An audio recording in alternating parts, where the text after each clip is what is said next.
Quelle était la nature de ce grand péché du veau d'or, dont la réprobation se répercute tout au long de la Bible?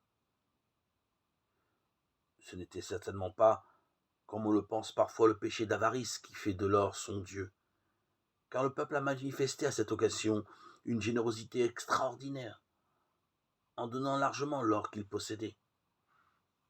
Ce n'est pas non plus le fait d'abandonner le Seigneur pour quelque divinité étrangère, puisque le veau d'or est acclamé comme le Dieu d'Israël, celui qui a fait sortir le peuple d'Égypte. Et la fête organisée autour du veau est bien une fête en l'honneur du Seigneur. Pourquoi donc l'apôtre Paul, avec l'ensemble de la Bible, appelle-t-il l'idolâtrie un tel comportement? C'est une idolâtrie parce que la relation entre le peuple et son Dieu est renversée. Le peuple se fabrique un veau d'or pour se donner un Dieu qui marche à sa tête. Il veut une sorte de bannière ou d'étendard à déployer devant lui pour s'assurer de la victoire dans les combats contre ses ennemis.